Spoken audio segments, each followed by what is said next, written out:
Advanced smoking related lung నుంచి లేదంటే వెంటిలేటర్లో ఉన్న పేషెంట్ మీద కూడా మన లంగ్ ట్రాన్స్ప్లాంటేషన్ చేయొచ్చు. ఇప్పుడు ఈ లంగ్ ట్రాన్స్ప్లాంటేషన్ అంటే 5 years ముందు వరకు ఇండియాలో అంత ప్రివలెంట్గా లేదు, బట్ ఇప్పుడు రొటీన్గా జరుగుతుంది. Our world's youngest paraquat lung transplant survivor కూడా యశోదా హాస్పిటల్లే ట్రాన్స్ప్లాంట్ జరిగింది. ఇప్పుడు ఆ బాబు ఆల్మోస్ట్ 8 months ఫాలోఅప్లో ఉన్నారు, మంచిగా ఉన్నారు, నడుస్తున్నారు, అన్ని పని కూడా చేస్తున్నారు. సో ఇప్పుడు లంగ్ ట్రాన్స్ప్లాంటేషన్ ఫెసిలిటీ అంటే చాలా చాలా కామన్. ఏదైనా రీజన్ కోసం మీ పేషెంట్కు పర్మనెంట్ లంగ్ డ్యామేజ్ అయితే ఆ పేషెంట్స్కి మన లంగ్ ట్రాన్స్ప్లాంటేషన్ సర్వీసెస్ చేయొచ్చు. అది ఇప్పుడు యశోదా సోమాజిగూడలో కూడా అవైలబుల్ ఉంది.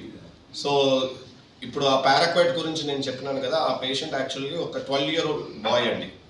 మన దగ్గర ఇప్పుడు ఇక్కడ పెద్దపల్లి డిస్ట్రిక్ట్ నుంచి వచ్చారు.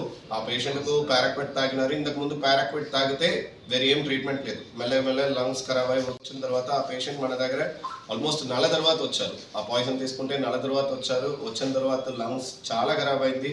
ఫస్ట్ వెంటిలేటర్ అవసరం పడింది, వెంటిలేటర్లో తట్టుకోలేదు, అందుకే ఎక్మో పెట్టడం అవసరం పడింది.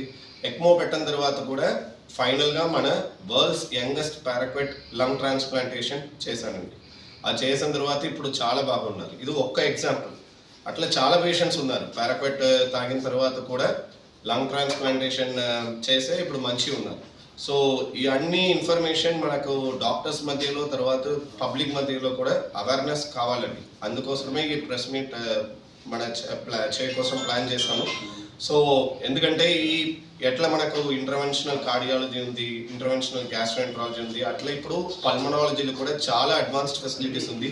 వరల్డ్లో ఏదైనా ఫెసిలిటీ అవైలబుల్ ఉంది. అది అన్నీ ఇప్పుడు మన యశోదా సోమాజిగూడలే రొటీన్గా జరుగుతుంది. అట్లా కాదు అది ఏదైనా రేర్ ప్రొసీజర్, అట్లా కాదు, ఇప్పుడు రొటీన్గా జరుగుతుంది.